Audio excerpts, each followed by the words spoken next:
What's up guys, and welcome back to Wall Street Millennial. On this channel, we cover everything related to stocks and investing. Hedge funds are some of the most secretive and sophisticated entities in the financial world. They spend tens or even hundreds of millions of dollars per year on expert networks and proprietary data sources, which give them an edge over retail investors. The top hedge fund managers amass tens of billions of dollars from investors and can make billions from performance fees. One of the most successful hedge fund managers of the past decade has been Chase Coleman, the founder and CEO of Tiger Global.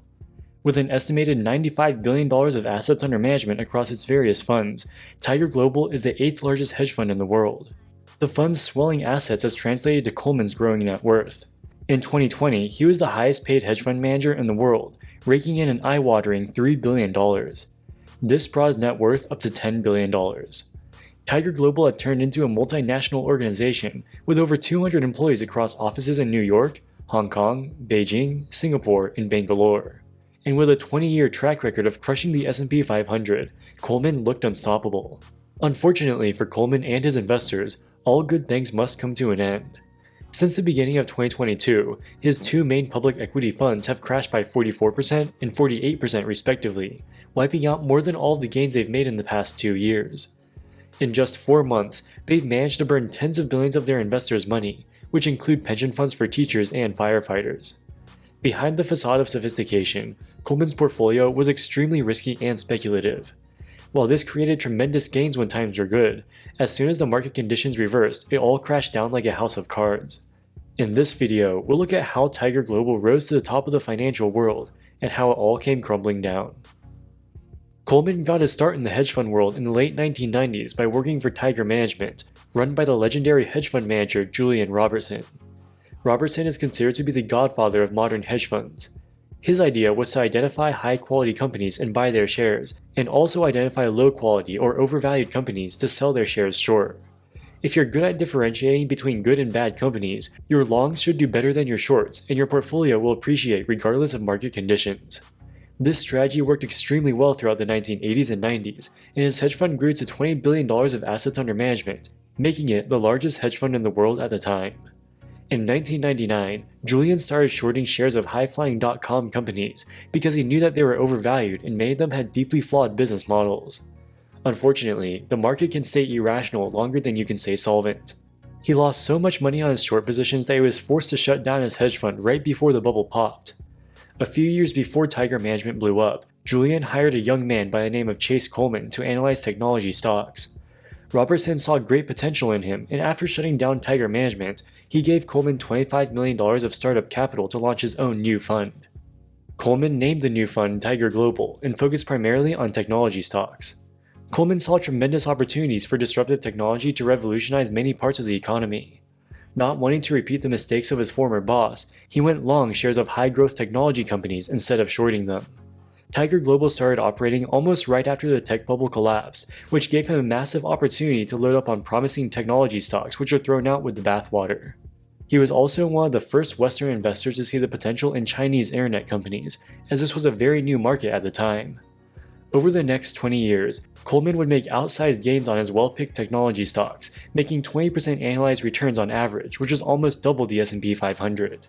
With such a stellar track record, high net worth individuals and pension funds were lining up to invest, giving Tiger Global tens of billions of dollars in new capital.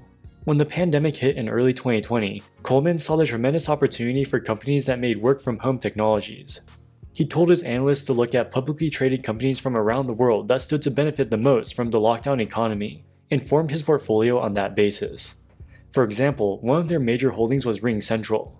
RingCentral is a cloud-based software company that allows companies to manage phone calls both internally and with their customers. With employees forced to work from home, they had to rely on calling each other to communicate instead of talking face-to-face in the office. Demand for RingCentral's products skyrocketed, and the share price almost doubled. With many consumers wary of going to brick-and-mortar stores during the pandemic, e-commerce adoption accelerated substantially. Having extensive experience investing in Chinese stocks, Tiger Global built a large stake in Chinese e-commerce company Pinduoduo, which saw its share price increase fivefold. It was a similar story with Sea Limited, the largest e-commerce company in Southeast Asia. From 2020 to its peak 2 years later, the stock was almost a 10-bagger. Almost every one of his picks was a slam dunk, and by the end of 2020, their public equity fund had appreciated by 48%, absolutely crushing the S&P 500, which returned 16%. Similar to how Cathie Wood achieved legendary status among retail investors for the performance of her ARK ETFs, Coleman gained similar prestige amongst institutional investors for the performance of his hedge fund. And their strategies were very similar. Both went all in on COVID beneficiary technology stocks that saw triple-digit growth, paying little attention to valuations of the fact that many of these companies were still losing money. There was a lot of overlap between Coleman's and Wood's holdings, but Coleman was able to pocket far more of the gains for himself. Because of the hedge fund's fee structure, the managers get 20% of the portfolio's gains. He went home with $3 billion of performance fees, making him the single highest paid hedge fund manager in the world. 2021 wasn't quite as good for them. They had some exposure to Chinese internet stocks, which suffered from the government's crackdowns. Luckily, this exposure was limited and they ended the year with a 7% loss. While this isn't great, their investors were willing to give them a pass because their performance was so good in 2020. But little did they know, the pain was just beginning. While they made some adjustments to their portfolio, they remained very overweight high-growth technology stocks and pandemic beneficiaries. They seemed to believe that COVID accelerated pre-existing technology trends, so these companies should be able to continue to grow even in the post-COVID world. They also didn't seem to be concerned about skyrocketing inflation, the Fed raising interest rates, and the crushing effect that this could have on growth stocks. Like a deer in front of headlights, they just doubled down on their strategy of buying high multiple growth stocks, hoping that their past success would repeat.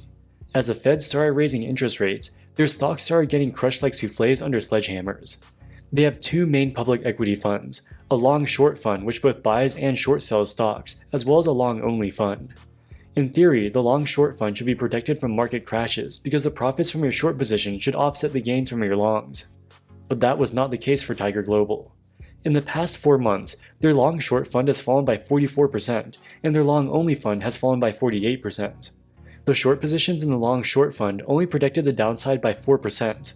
This indicates that his long positions were far more vulnerable to the Fed's rate hikes than the short positions, which defeats the whole purpose of a long-short portfolio. His single worst performing position was Carvana, which declined by a gut-wrenching 80%. Carvana is an online platform for people to buy and sell used cars.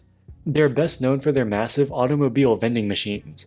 After the pandemic, supply chain issues reduced the supply of new cars, forcing people to buy used cars instead.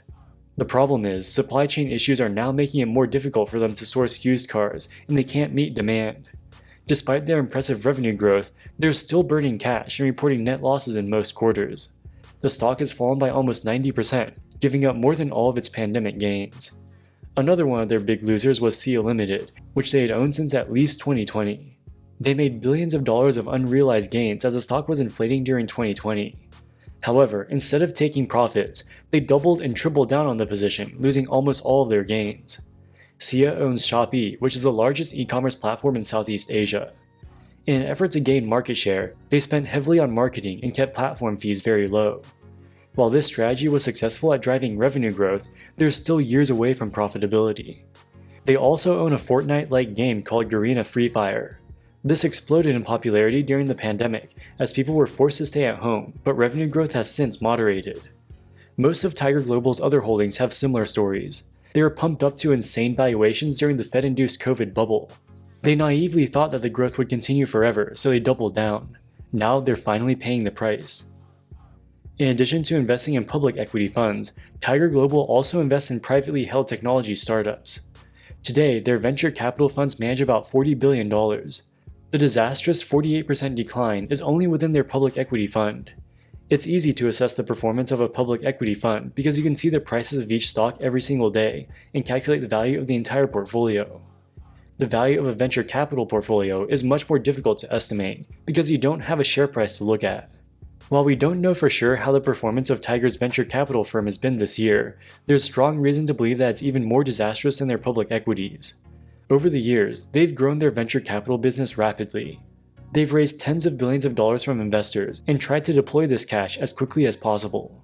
In 2021, it was estimated that they have invested in 340 startups, or almost one investment per day.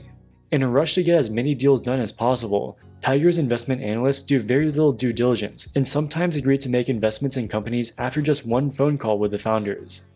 Tiger Global has become something of a meme within the venture capital community, as they are willing to pay egregiously high valuations for speculative tech startups after doing almost zero due diligence. In fact, some even speculate that they intentionally overpay for the deals to push the valuation up and price out rival venture capitalists. Their investment strategy is very similar to that of SoftBank in this regard. In the past, their venture capital funds have done pretty well because they got lucky with early investments in Roblox, Peloton, and a few other companies, which eventually went public at much higher valuations. But now it looks like their lazy and reckless investment philosophy is finally coming back to bite them. Tiger recently invested hundreds of millions of dollars into an Indian fintech company called Bharat, valuing the company at almost $3 billion. This is 3 times greater than the $900 million valuation that the firm had just 6 months earlier. Just a few months after taking Tiger's money, Bharat started an internal investigation into co-founder and managing director Ashnir Grover. The investigation found that he and his family members committed massive fraud and siphoned money from the company's bank accounts for themselves. Had Tiger Global's analysts done even the most basic of due diligence, they may have been able to avoid this disaster. While private companies aren't marked to market each day, their valuations should track similar companies that are publicly traded. Substantially all of Tiger Global's venture capital investments are in highly speculative cash-burning machines. Given that the bubble stocks are down 50% this year on average, Tiger's private portfolio has probably done even worse when you consider their history of overpaying for deals. Chase Coleman built up his reputation as a king of hedge fund managers, but in reality, he's nothing more than a naive momentum investor who thinks his tech stocks can only go up. He got lucky over the past few years with the unprecedented tech bull run, both in the public and private markets. With ever-expanding price-to-sales ratios, it'd be very difficult to not make money as a tech investor. Now that the Fed has finally taken away the punch bowl, it's clear to see that the emperor has no clothes. Chase Coleman started off his career working for Julian Robertson's hedge fund Tiger Management in the 1990s. While both Tiger Management and Tiger Global have now both failed, they fell for the exact opposite reasons. Julian Robertson was short the tech bubble as it inflated. Chase Coleman was long the bubble when it popped. This shows that whatever your investment strategy, it's always possible to suffer catastrophic losses if the market turns against you. In 2020 alone, Chase Coleman took home $3 billion of performance fees. Now all of this performance has been wiped out. Despite this, Coleman is not obligated to give back 1 penny of it. Alright guys, that wraps it up for this video. What do you think about Tiger Global? Will they be able to make a comeback, or is it over for them? Let us know in the comments section below. As always, thank you so much for watching, and we'll see you in the next one. Wall Street Millennial, signing out.